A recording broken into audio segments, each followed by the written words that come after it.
Père, j'aimerais que le Seigneur parle un peu pourquoi l'anxiété entrave tellement notre sommeil et si quelque chose peut être fait. Ma fille, l'anxiété ne perturbe pas seulement notre sommeil, ne gêne pas. Non.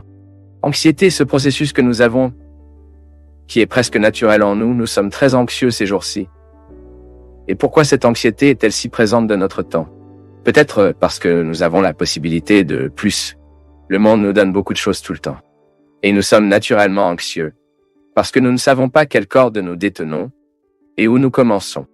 Ainsi, ce contexte de nombreuses possibilités génère naturellement en nous beaucoup d'angoisse. Et nous le mettons au lit lorsque nous nous endormons, dans tout ce monde sur le dos, parce que nous avons cessé de ritualiser la vie. Vous pouvez observer, nous allons nous coucher en prenant notre téléphone portable à la main, nous allons nous coucher avec la télévision, nous ne préparons pas le monde pour que nous puissions nous reposer. Je ne parle pas d'une réalité auquel je fais face. Non, seulement je fais face, non, je suis sûr que 90% de nos téléspectateurs sont confrontés à cette difficulté à avoir une maison qui ne dort jamais. Autrefois, les gens ont effacé la lampe et c'était fini. Je n'avais rien à faire, je n'avais pas de télévision, pas d'appareil musical, pas de téléphone portable, à peine un téléphone à la maison qui ne jouait que lorsque qu'un est mort à l'aube. Et sinon, c'était absolument inélégant d'appeler une demi-personne nuit, 1 heure du matin. Pas aujourd'hui. Aujourd'hui, les gens pensent que nous avons l'obligation d'être connectés tout le temps et que si une personne envoie un message 11 le matin, nous devons être prêts à recevoir et à répondre. Nous avons donc perdu nos rites de sommeil. Nous avons cessé de créer ce contexte qui nous repose, ce qui nous rendra plus détendus, moins agités. Nous ne nous préparons pas à dormir, donc quand il se trouve sur le lit, notre tête est mille. Je suis sûr que beaucoup de ceux qui regardent le programme d'éducation spirituelle en ce moment sont avec leur téléphone portable sur le côté. En plein essor, le zap-zap hurle, sifflant. Il y en a qui jouent des chansons de loin, vous voyez que l'entreprise est en plein essor. Nous avons le courage. Nous n'avons pas le courage de l'éteindre. Ah, arrête, mais...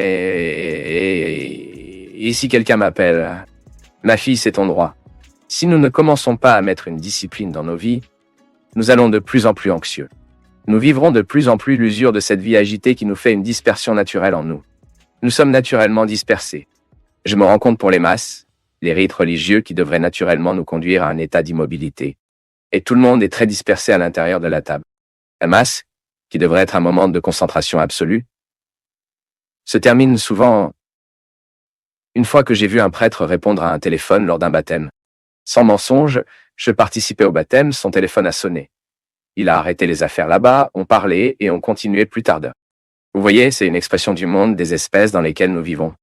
Nous n'avons pas le courage d'éteindre nos téléphones parce que, je ne sais pas. Répondez à la question. Pourquoi n'avez-vous pas le courage d'éteindre vos téléphones? Pourquoi n'avez-vous pas le courage de mettre des disciplines pour que vos amis le sachent déjà? Oui, après 11 ans, il ne sert à rien d'envoyer, il ne voit plus. Alors envoyez l'autre jour. Nous devons avoir le droit de créer le rythme de notre repos. Si d'accord, après 9 ans, j'éviterai de rester sur l'ordinateur, car la science nous dit que la proximité de la lumière rend votre cerveau activé et incapable de provoquer la mélatonine naturelle que nous créons pour dormir. Pourquoi tant de gens prennent-ils aujourd'hui ce supplément, la mélatonine? C'est une ressource que nous devons donner au corps, ce que nous n'offrons plus. Nous sommes stimulés tout le temps. Les lumières se sont allumées tout le temps. Le bruit tout le temps. Et ensuite, nous ne voulons pas être anxieux. Nous voulons bien dormir. Alors il est plus facile de prendre une pilule qui nous déchaînera un autre jour que pour changer l'habitude. Il ne donne pas. Si nous ne changeons pas l'habitude, si nous ne mettons pas de discipline dans nos vies, nous aurons le besoin d'une drogue qui le fait pour nous, ce qui est regrettable. Nous remplaçons la discipline par la drogue qui nous engage. Merci beaucoup pour votre affection, pour votre attention. Merci pour votre présence, pour votre participation. Je veux demander à la bénédiction du Dieu Tout-Puissant d'être versée sur nous, tous, et peut accorder à votre cœur ce soir la possibilité de franchir le pas, de surmonter ce découragement, de rassurer la vie, de découvrir qu'il ne s'agit pas de faire un objectif contre ce que Dieu vous a mis dans le monde. C'est pour gagner. Seigneur soit avec toi. Il est entre nous. Versé sur nos cœurs, nos vies, notre famille, notre société, la bénédiction de Dieu Tout-Puissant, Père, Fils et Saint-Esprit. Contre les gens, Adriana, parce que, parfois, lorsque vous identifiez le sens d'un fardeau, vous vous rendez compte que cela n'a aucun sens. Cela peut sembler un jeu de mots, mais ce n'est pas non. Vous vous rendez compte? Avant de penser que vous ressentez ce fardeau, vous découvrez soudain que cela n'avait aucun sens. C'est à ce moment que vous pouvez abandonner, juger à l'extérieur. Les gagas, ce poids que je ne veux plus emporter avec moi. Parce que parfois, vous qui êtes à la maison, vous passez par un moment de difficulté. Quoi? Endure la barre du moment. J'apprécie cette chanson de Gonzaguinha. Un homme pleure également. Il est triste de voir cet homme guerrier et garçon, avec le fardeau de son temps sur son épaule. C'est exact. Nous prenons le relais de nos épaules le temps, la famille que nous avons, les choix que nous avons faits. Et parfois, il est très difficile de donner un sens à tout le poids que nous portons. Je ne me perds jamais de vue, tu sais. J'ai une vie très bien remplie, mais je fais un point de vue, de prendre la dynamique de mon changement dans la ruée de ma vie. Je suis en constante évolution de changement. Je crois vraiment en cette action de Dieu en moi. J'ai beaucoup de défauts. J'en suis conscient. Mais vous savez, je n'abandonne pas cette possibilité d'être un homme meilleur. C'est un objectif pour moi, tu sais. C'est pour moi un défi dont je ne veux pas perdre de vue. Et je me souviens que vous avez passé, après votre processus, jusqu'à l'arrivée de David, c'était un long combat. Non? Vous avez traversé des souffrances terribles, et je continue de penser à quel point c'était important.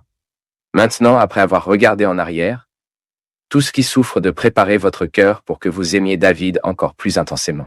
Je ne sais pas si c'est possible, pour mesurer l'intensité de l'amour, mais peut-être plus mature, ne pensez-vous pas? Plus de maturité, sans aucun doute. Sans aucun doute, tout ce que j'ai vécu. Adriana a même perdu un enfant combien de mois? 3 mois. Il avait 3 mois, avec toutes les attentes. Et ma grossesse avec David était aussi une grossesse qui était encore à risque. Nous sommes restés en serrant le ventre par crainte de David à l'avance. J'ai été souffert des 3 premiers mois. Je n'ai pas apprécié les 3 premiers mois de grossesse. Anxiété. J'avais des signes que j'étais... Donc, comme j'avais le premier signe, j'avais aussi le signal que je pourrais perdre aussi. Exactement. C'était donc un combat. Mais ça valait trop tout. Cela en vaut la peine. Notre vie est comme ça, mon peuple. Le témoignage d'Adriana est, pour moi, très précieux parce que c'est vraiment quelqu'un comme nous, comme vous. Cela doit également gérer vos difficultés personnelles. Vous qui devez également marcher, vivre avec vos réalités mortes, car ce n'est pas seulement un enfant qui meurt. Et dans mon cas, c'était encore plus compliqué. J'ai donc passé 3 jours avec mon fils mort. Alors, regardez, c'était les 3 pires jours de ma vie. Parce que je devais faire ce processus chirurgical, seulement je devais attendre, parce que j'étais en mission. C'était donc, n'était pas facile. Et il y a toute la dimension symbolique, bien vous êtes avec... Waouh! Vous n'avez aucune idée de la douleur. J'ai regardé mon ventre et je parlais. Je suis avec mon fils mort ici. Vous m'avez parlé à ce moment-là, vous avez dit comme ça, vivez le deuil. Et j'ai passé 3 jours, et je me souviens, et j'étais ravi, j'ai passé 3 jours à pleurer. C'était souhaité, très désiré. Ce n'était pas facile. Mais ce que vous avez dit, Dieu qu'il marche avec nous, il n'abandonne pas. Non, vous deviez être le tombeau de votre fils. Exactement. Vous avez vécu pendant 3 jours avec cette conscience, je suis la tombe de mon fils. Mais parfois, Adriana, nous vivons avec des rêves morts en nous. Les espoirs morts. Le peuple vivant à l'extérieur. Tué à l'intérieur. Il y a donc beaucoup d'angoisse ces jours-ci, de nombreuses situations qui nous opposent, ce qui nous a blessés, parce que nous ne touchons même pas à ce chagrin. Puisqu'il est bénéfique dans la vie d'une personne, par exemple. Ils ont le courage de dire que ce rêve est le mien. Et il est en train de mourir, et je ne veux pas qu'il meure. Nous sommes humains, nous sommes dans le même processus. Nous essayons encore de bien faire les choses. Et je vis cela, mais c'est une belle route. Bien que parfois nous passons ces déserts, et voyons des calvaires, c'est une belle histoire parce que c'est une belle route parce que nous savons où nous pouvons regarder. Nous avons le nord. Nous savons où nous pouvons nous tourner pour ceux que nous pouvons demander de l'aide. Tout comme la mère, non? Tout comme ta mère avec toi, la mienne avec moi. Ta mère, toi c'est en train de regarder, c'était avec vous, et c'est beau de voir que nous avons un Dieu qui ne se distance jamais. Jamais. Et il semble, et prenant soin de nous, cela nous permet également de passer par nos déserts. Parfois, Adriana, je trouve cela beaucoup chez les femmes qui ont besoin de tomber enceintes. Les femmes qui ne peuvent pas tomber enceintes et en faire un fardeau. Comme si l'enfant était son obligation. Avez-vous vécu un peu aussi? J'ai vécu Après avoir perdu le premier, je n'ai pas pu tomber enceinte. Nous essayons depuis longtemps. Et juste ce que vous avez dit, Alessia, je me sentais un peu obligé. Parce que lorsque nous perdons, nous nous sentons un peu incapables. Avez-vous compris? C'est une situation d'échec. Exactement. Ne pas pouvoir être mère. Exactement. Donc c'est une grande charge intérieure, même de nous, non? J'ai donc ressenti un peu de cette obligation et je ne pouvais pas. Je ne pouvais pas. Et quand mon médecin m'a juste dit comme ça, vous devez fou, il a dit que vous devez prendre cette obligation. Et c'est là que j'ai eu. Et bien sûr, il fait attention à Dieu, que nous parlions toujours, mais aussi ma part que je devais faire, c'était pour laisser Dieu agir, non?